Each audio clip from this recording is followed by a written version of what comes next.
ابراہیم ایک نمازی انسان تھا۔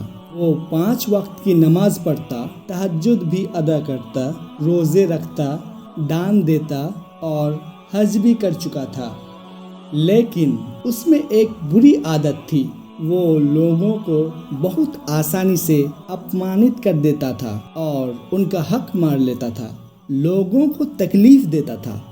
ایک دن فجر کی نماز کے بعد وہ مسجد میں بیٹھ کر قرآن کی تلاوت کر رہا تھا۔ مسجد میں سکون بھرا ماحول تھا، ہلکی روشنی دھیرے دھیرے پھیل رہی تھی۔ کچھ دیر میں اسے تھکان محسوس ہونے لگی اور وہ تبھی مسجد میں بیٹھ کر سو گیا۔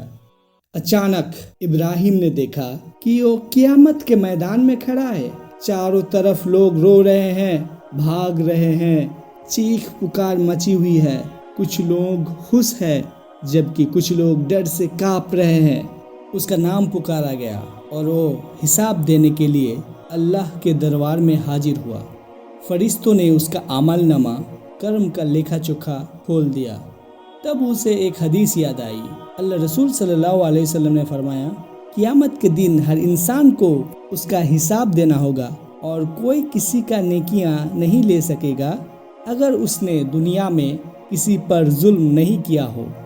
لیکن ابراہیم نے تو دنیا میں بہت سے لوگوں پر ظلم کیا تھا، اب اس کا کیا ہوگا؟ ابراہیم نے دیکھا کہ اس کی ساری نیکیاں، نماز، روزہ، حج، سب دوسروں کو دی جا رہی ہے۔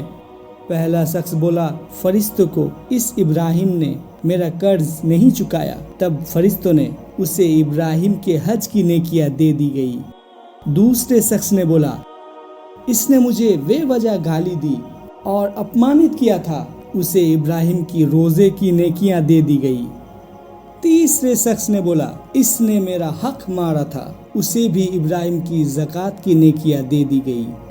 فرشتے ہر شکایت کے بدلے اس کی نیکیاں کاٹ کاٹ کر دوسروں کو دینے لگی۔ تب اسے رسول صلی اللہ علیہ وسلم کی ایک حدیث یاد آئی۔ اللہ رسول صلی اللہ علیہ وسلم نے فرمایا، کیا تم جانتے ہو کہ قیامت کے دن کنگال کون ہوگا؟ کنگال وہ ہوگا جو اپنے ساتھ نماز، روزہ، زکوٰۃ لے کر آئے گا، لیکن اس نے لوگوں کو گالی دیا تھا، ان کا حق مارا ہوگا، انہیں تکلیف دی ہوگی، تب ان کی نیکیاں ان لوگوں کو دے دی جائے گی، اور جب ان کی ساری نیکیاں ختم ہو جائے گی تو ان لوگوں کی گناہ اس کے اوپر ڈال دیے جائیں گے اور پھر اسے جہنم میں پھینک دیا جائے گا۔ پھر اس نے دیکھا ایک شخص آیا اور بولا، اس آدمی نے میرے بارے میں غلط افواہ پھیلائی تھی، لیکن اب ابراہیم کی ساری نیکیاں ختم ہو چکی تھی۔ فرشتوں نے کہا، اب تو تمہارے پاس نیکیاں نہیں بچی، اس لیے اس آدمی کی گناہ تمہارے اوپر ڈال دیے جائیں گے۔ اب ابراہیم زور زور سے رونے لگا، اے اللہ، مجھے ایک اور موقع دیجیے، میں توبہ کروں گا۔ سن کر فرشتوں نے کہا، توبہ کا دروازہ صرف دنیا میں کھلا تھا، اب وہ بند ہو چکا ہے۔ پھر اللہ کا حکم آیا، اسے جہنم میں پھینک دو۔ تب ابراہیم کو گھسیٹ کر جہنم کی اور لے جایا گیا اور وہ زور زور سے چلا رہا تھا، لیکن اب کوئی سننے والا نہیں تھا، کوئی مددگار نہیں تھا۔ ابراہیم اچانک ڈر سے اٹھ بیٹھا۔ وہ ابھی بھی مسجد میں تھا، لیکن اس کا پورا جسم پسینے سے تر تھا۔ وہ سمجھ گیا کہ یہ صرف ایک سپنا تھا، لیکن یہ ایک چیتوانی تھا۔ ابراہیم بھاگتے ہوئے امام کے پاس گیا اور اپنا سپنا سنایا۔ امام نے غور سے سنا اور پھر کہا، تمہارا سپنا ایک چیتوانی تھا جو قرآن اور حدیث کے ساتھ ملتا ہے۔ رسول صلی اللہ علیہ وسلم نے فرمایا، اے لوگوں، اللہ سے معافی مانگو اور اس کی طرف توبہ کرو، یقیناً میں روزانہ 100 بار توبہ کرتا ہوں۔ امام نے کہا، ابھی بھی دیر نہیں ہوئی ہے، تم توبہ کرو، جن کا حق مارا تھا انہیں ان کا حق واپس کرو، لوگوں سے معافی مانگو، کیونکہ یہ لوگوں کا حق ہے، اللہ معاف نہیں کریں گے، اللہ کا حق اللہ معاف کر دیں گے، لیکن لوگوں کا حق لوگوں سے معافی مانگنا چاہیے۔ اب ابراہیم سچے دل سے رونے لگا۔